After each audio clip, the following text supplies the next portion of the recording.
ini ada anak usia 11 tahun diperkosa. Mamahnya sudah diperkosa, kakaknya sudah diperkosa, sudah meninggal. Nah ini anaknya yang terkecil. Ini kenapa? Itu Bu, lihat ininya, vaginanya. Jadi itu botol dimasukkan terus dipecah. Ditusuk perutnya pakai besi korden, itu pendarahan yang luar biasa. Saya marah sekali waktu itu. Tapi kan tidak tahu bagaimana, untuk siapa saya marah.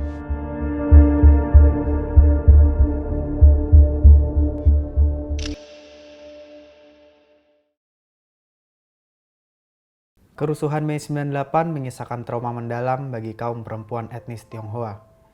Di tengah kekacauan, mereka diperkosa lalu dibunuh dengan cara sadis. Laporan Tim Gabungan Pencari Fakta mencatat 85 kasus kekerasan seksual terjadi pada 13 hingga 15 Mei 98. Namun, data Tim Relawan untuk Kemanusiaan menunjukkan korban perkosaan mencapai 168 orang. Teror kejam terhadap tubuh perempuan berhasil menciptakan ketakutan dan trauma mendalam. Banyak korban memilih tutup mulut, eksodus ke luar negeri, bahkan mengakhiri hidupnya. Dari kesaksian Ita Nadia dan Sandiawan yang mendampingi para korban, Kompas.com merekam kembali momen mengerikan itu. Sebuah periode kelam yang seharusnya tak diabaikan.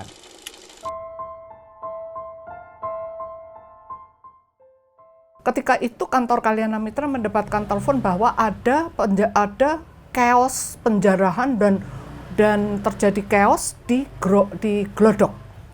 Glodok Harko itu kan ada ini. Nah, ketika itu Pak Sandiawan bilang begini, Mbak Ita, kamu pergi saja ke sana karena katanya beberapa perempuan Tionghoa itu juga mengalami penganiayaan. Nah, ketika sampai saya di Glodok itu kan Harko, ada jembatan penyeberangannya, itu suasananya sudah luar biasa. Sudah ramai, sudah orang itu sudah chaos. Dan saya begitu saya turun dari ojek, kira-kira sekitar 10 meter, enggak sampai 5 meteran begitu, saya melihat tiga perempuan itu yang diseret ke sana kemari, di tengah-tengah itu.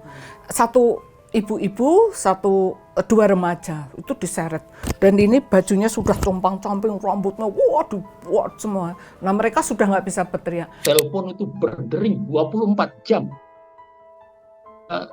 Sering sekali kami menerima pengaduan, bahkan teriakan-teriakan orang yang sedang diserbu atau dibakar rumahnya, tidak bisa keluar. Kami mengirim tim untuk semacam tim SAR begitu. 2 korban bahkan yang baru saja itu di mahasiswa Tarumanegara, di salah satu rumahnya di kosnya siang hari didatangi orang dan berusaha diperkosa, tapi dia melawan. 2 orang begitu, kemudian dia ditusuk perutnya pakai besi korden, itu pendarahan yang luar biasa. Melawan. Korban itu tidak pingsan.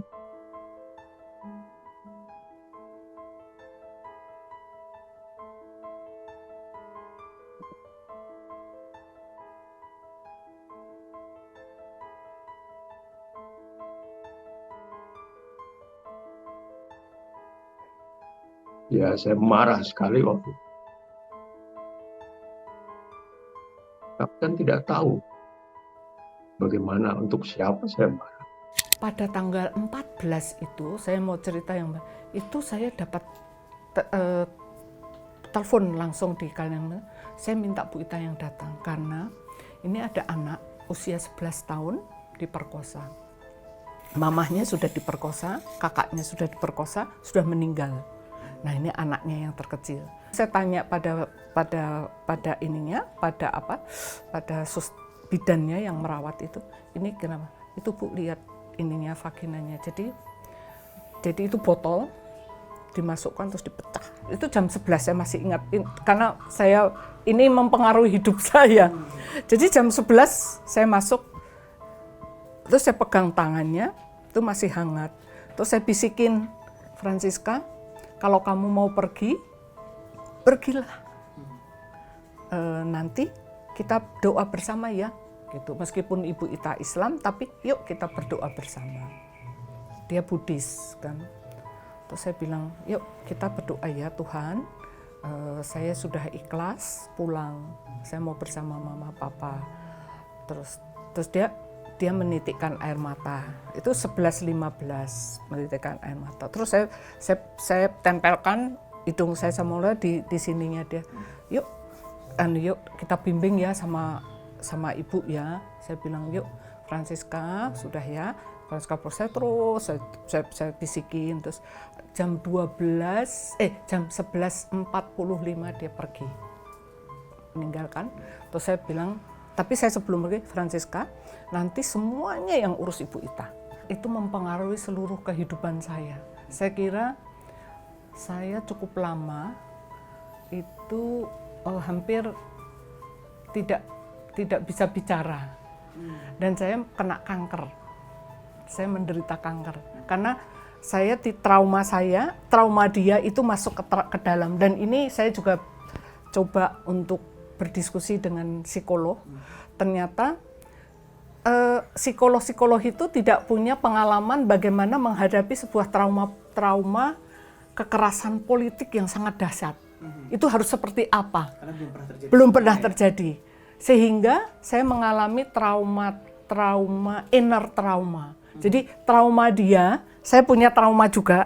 Saya trauma menghadapi itu, tapi juga trauma sosial politik itu masuk ke saya. Dan itu saya tidak bisa mengolahnya. Karena saya juga tidak tahu bagaimana mengolahnya, begitu ya. Nah, itu menimbulkan saya menjadi sakit saya. Dan saya kena kanker. Tim Gabungan Pencari Fakta menyimpulkan bahwa kasus pemerkosaan dilakukan secara massal dengan melibatkan sekelompok pelaku atau geng rape. Perkosaan juga kerap terjadi di wilayah yang dilanda kerusuhan. Kesaksian demi kesaksian dicantumkan dalam laporan akhir TGPF.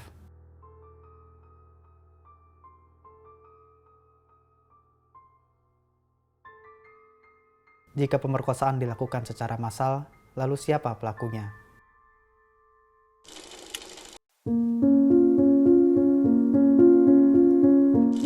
Ini adalah bahwa perkosaan terjadi, ya. Dan polanya khas sekali. Polanya itu adalah yang pertama adalah para pelakunya cepat, badannya tegap, ya, dan selalu tidak pernah perkosaan itu dilakukan dengan alat kelamin laki-laki, tapi dengan alat. Dengan botol, dengan gagang sapu, dengan apa. Dan itu dilakukan dengan cepat. Hanya yang dilakukan dengan alat kelamin laki-laki itu hanya yang di Pondok Bambu, yang kemudian hamil, itu 2 itu saja. Yang lainnya tidak. Jadi cepat, berbadan tegap, menggunakan alat, dan cepat sekali kemudian mereka pergi.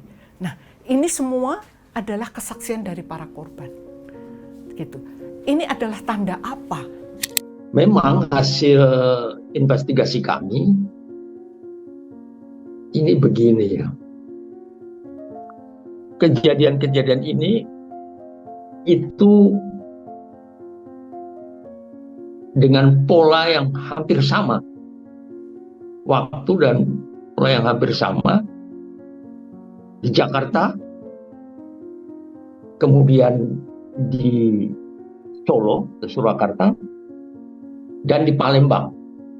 Nampak begitu well planned, terencana, dan korbannya pun banyak, masif.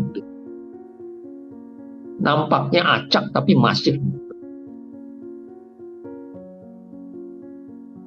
Yang agak mengherankan, investigasi juga dari tim gabungan pencari fakta itu menemukan bahwa ada upaya untuk memutus relasi antara komunikasi antara Jakarta, Solo, dan Palembang yang diinvestigasi betul-betul oleh tim gabungan pencari fakta. Meski hasil TGPF tak menyebutkan adanya unsur terencana dalam pemerkosaan massal ini, namun Ita dan Sandiawan meyakini ada sesuatu di balik tragedi keji yang menimpa para korban. Hal ini tak lepas dari ancaman teror bertubi-tubi yang dialami korban hingga para relawan saat mereka berusaha mengungkap kasus pemerkosaan massal. Puncaknya adalah peristiwa terbunuhnya Ita Martadinata beberapa hari sebelum dia memberikan testimoni di sidang PBB.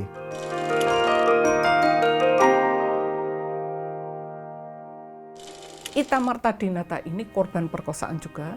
Ibunya adalah tokoh atau aktivis dari kelompok Buddhis di Jakarta Barat, namanya Ibu Wiwin. Ya. Nah, Ibu Wiwin kemudian mengatakan, saya dan Ita Martadinata bersedia. Maka proses untuk menuju ke PBB itu kami dampingi.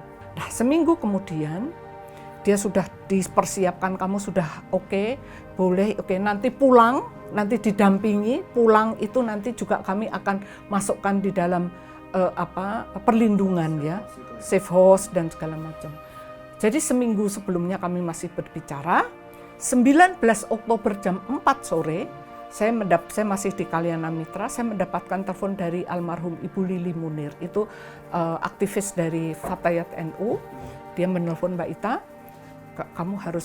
Mbak Ita harus pergi ke rumahnya Ita Martadinata. Dia baru saja, pokoknya harus pergi di Sumur Batu. Maka saya dengan 2 teman saya, pakai mobilnya teman saya, pergi ke Sumur Batu ke rumah Ita. Di depan rumah sudah penuh orang, saya tidak tahu apa yang terjadi. Saya bilang, ada apa ini? Saya masuk itu, saya sudah, jadi dia berbaring di sini, ini darah sudah banyak sekali. Darahnya masih belum kering, orang masih nggak sampai 5 menit, saya nggak sampai. Saya mengatakan bahwa sudah cukup, saya mau turun. Waktu turun itu mungkin bisa jatuh karena saya kerasa saya nggak. Itu adalah satu momen yang menurut saya itu paling sadis, pembunuhan yang paling sadis. Itanya sendirian di rumah itu diserang oleh orang dan diperkosa begitu rupa, kemudian dibunuh dengan bahkan lehernya seperti itu digorok begitu. Ketika datang itu Ibu Wiwin histeris, teriak-teriak begitu. Dia cerita bahwa dia itu masih membawa undangan dari Komnas Perempuan untuk memberikan kesaksian tentang anaknya dari Ibu Saparina. Dia tunjukkan pada saya berulang-ulang sambil menangis histeris. Sementara bapaknya diam saja. Pemberitaan yang mengejutkan bahwa keesokan harinya itu berita di Polda Metro Jaya itu kepolisian itu dikatakan bahwa Ita ini korban sodomi, korban kejahatan kriminal biasa, pembunuhan biasa, bukan bagian dari teror dengan hubungannya dengan tim relawan dan sebagainya. Pembunuhan Ita Martadinata itu menimbulkan sebuah teror lagi terhadap komunitas Tionghoa. Nih, kalau kamu mau ngomong, padahal sudah banyak tuh sebetulnya, itu sudah banyak yang mau bicara. Nih, mau testimoni. Tapi dengan pembunuhan Ita Martadinata, mereka adalah menutup sampai detik ini. Mereka mengatakan, lebih baik aku diam, lebih baik aku selamat, lebih baik aku melanjutkan hidupku daripada aku dibunuh. Dan siapa yang memberikan security? Siapa yang akan memperjuangkan keselamatanku, keselamatan keluarga? Maka mereka mengatakan tidak. Nah, sesudah Ita Martadinata itu terjadi eksodus besar-besaran. Pergi ke Australia, pergi ke Amerika, pergi ke Taiwan, pergi ke Beijing, tapi yang terbanyak adalah ke Amerika sama ke Australia. Teror-teror berikutnya tak kian redup. Upaya membungkam korban dan suara para relawan terus dilakukan. Ita Nadia mengaku diancam anaknya akan diculik, sehingga dia memutuskan mundur dari TGPF. Sementara, Sandiawan juga mendapatkan teror pembunuhan lewat pengiriman granat ke kantornya. Para korban yang awalnya berniat melaporkan kasus ini ke polisi memutuskan mundur. Beberapa bahkan memilih berganti identitas agar keberadaannya tak diketahui. Pembunuhan terhadap Ita Marta Dinata adalah pukulan telak terhadap keadilan bagi korban. Secercah harapan sempat muncul setelah Presiden B.J. Habibie meminta maaf atas tragedi ini. Ia juga memutuskan membentuk tim gabungan pencari fakta kerusuhan Mei 1998. Mereka juga masih dibayang-bayangi oleh huru-hara massa yang dipicu oleh gugurnya keempat pahlawan reformasi pada tanggal 12 Mei 1998. Huru-hara berupa penjarahan dan pembakaran pusat-pusat pertokoan dan rumah penduduk tersebut, bahkan disertai tindak kekerasan dan perundungan seksual terhadap kaum perempuan, terutama dari kelompok etnis Tionghoa.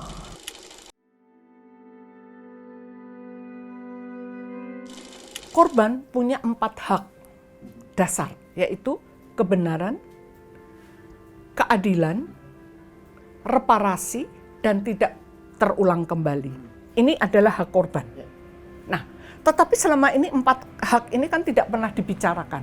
Nah, maka untuk sampai mencapai 4 hak korban ini, yang utama adalah sejarah. Tidak bisa kita bicara tentang kebenaran tanpa memanggil kembali memori kita, yaitu recalling memory, memanggil kembali narasi-narasi korban untuk dituliskan kembali menjadi sebuah narasi kebenaran. Dan kebenaran ini adalah hak dasar dari para korban untuk mempertanyakan, kenapa toh kok aku jadi korbannya? Kenapa salahku? Apa? Nah, dari argumentasi ini adalah dasar untuk menuju pada membuka kembali pelanggaran HAM masa lalu. Tidak pernah kita itu menginginkan ada dalam posisi itu. Tidak pernah kita sengaja mencari-cari masalah. Tidak pernah. Saya kira orang gila kalau mencari masalah. Tipis sekali bedanya antara korban dan pendamping korban itu. Pendamping korban juga bisa seperti orang sinting, kita tahu, atau mungkin sudah sinting. Jelas. Karena berat sekali pola begini loh. Negara untuk menutupi kejahatannya seringkali itu mencari kambing hitam atau membuat fake image, pencitraan palsu. Ini kebiasaan. Ya, mesti narasi publik menjelaskan soal ini. Kenapa kok kita mau memakan mentah-mentah rekayasa-rekayasa politik berupa pencitraan yang tidak benar? Saya kira negara ini, bangsa ini mesti belajar dari pengalaman kedurjanaannya sendiri untuk ayolah kita mulai menjadi bangsa yang beradab. 27 tahun berlalu sejak tragedi pemerkosaan massal terjadi. Belakangan, pemerintah justru memilih mengabaikan fakta yang ada. Pada saat yang sama, para korban bergelut dengan trauma berkepanjangan jauh di balik sorotan. Ada yang memutuskan mengakhiri hidupnya, tapi ada pula yang berhasil bangkit dan memilih menatap masa depan tanpa berharap banyak terhadap negara. Kapankah keadilan berpihak kepada para korban?